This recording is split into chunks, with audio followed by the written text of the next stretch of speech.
গণিত বাজে স্বাগতম। 60 লিটার কেরোসিন ও পেট্রোলের মিশ্রণের অনুপাত 7:3। ওই মিশ্রণে আর কত লিটার পেট্রোল মেশালে অনুপাত 3:7 হবে? সো পেট্রোল মেশাতে হবে সমান মিশ্রণের মোট পরিমাণ। আমরা দেখতেই পাচ্ছি যে কেরোসিন ও পেট্রোলের যে মিশ্রণটা আছে সেটা মোট পরিমাণটা এখানে দেওয়া আছে, সেটা হচ্ছে 60 লিটার। সো মিশ্রণের মোট পরিমাণ 60 বসানো যাবে এখানে, গুণ করতে হবে কিসের সাথে? পেট্রোলের পার্থক্য, মানে পেট্রোলের যে অনুপাত আছে, পেট্রোলের রাশির পার্থক্য ডিভাইডেড বাই পুরাতন অনুপাতের যোগফল দিয়ে। এখানে কিন্তু দুইটা অনুপাত দেওয়া আছে, একটা হচ্ছে 7:3 আর একটা হচ্ছে 3:7। সো অফকোর্স এটা পুরাতন অনুপাত হবে, তবে এখানে একটু কাজ করতে হবে। পুরাতন অনুপাত সমান হচ্ছে 7:3। এরপর নতুন অনুপাত সমান হচ্ছে 3:7। 7 হচ্ছে কেরোসিনের পরিমাণ, মানে কেরোসিনের রাশির পরিমাণ, আর 3 হচ্ছে পেট্রোলের রাশির পরিমাণ। ঠিক সেমভাবে নতুন অনুপাতও সেম, এটা হচ্ছে কেরোসিন, এটা হচ্ছে পেট্রোল। সো আমাদের মেশাতে হবে হচ্ছে পেট্রোল। সো পেট্রোল যদি মেশাই তাহলে কিন্তু পেট্রোলের পরিমাণটা চেঞ্জ হয়ে যাবে, কিন্তু কেরোসিন তো সেম থাকার কথা, কারণ আমরা তো কেরোসিন মেশাই নাই। সো কেরোসিন যদি সেম করতে হয়, আমরা দ্বিতীয় রাশির কেরোসিনের পরিমাণ দিয়ে প্রথম রাশিকে কি করব? গুণ দেব। অর্থাৎ 3 দিয়ে যদি আমরা গুণ দিই প্রথম রাশিকে, তাহলে হবে 3 7 21, এর দিকে হবে 3 3 9। ঠিক সেমভাবে দ্বিতীয় রাশিকে আমরা কেরোসিনের পরিমাণ 7 দিয়ে গুণ দেব, অর্থাৎ কি হবে?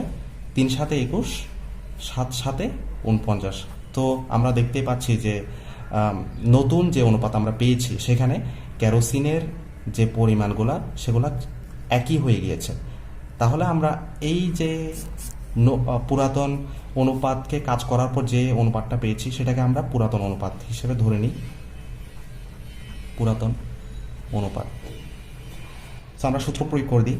পেট্রোল মেশাতে হবে, মিশ্রণের মোট পরিমাণ কত?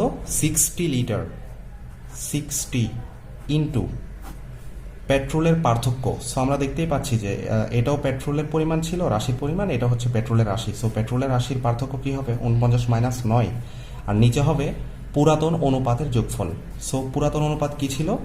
এটা থেকে আমরা একটা সংস্করণ পেয়েছি, সেটা হচ্ছে 21:9। এটাই হচ্ছে পুরাতন অনুপাত হিসেবে আমরা ধরে নিই। সো পুরাতন অনুপাতের রাশিগুলোর যোগফল অর্থাৎ 21 যোগ 9 হয়ে গেছে।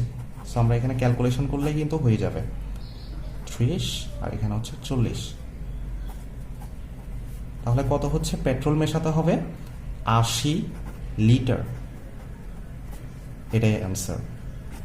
সো একটা বিষয় খেয়াল রাখতে হবে, এই ওয়েতে যদি করতে হয় তাহলে অবশ্যই কিন্তু মিশ্রণের মোট পরিমাণ দেওয়া থাকতে হবে, আর অবশ্যই দুইটা অনুপাত দেওয়া থাকতে হবে।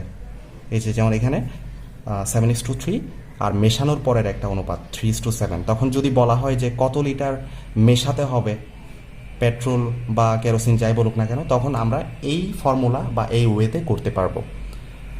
সো ভিডিওটি যদি ভালো লেগে থাকে অবশ্যই শেয়ার করবেন, গণিতবাজ চ্যানেলে সাবস্ক্রাইব করে রাখবেন। ধন্যবাদ।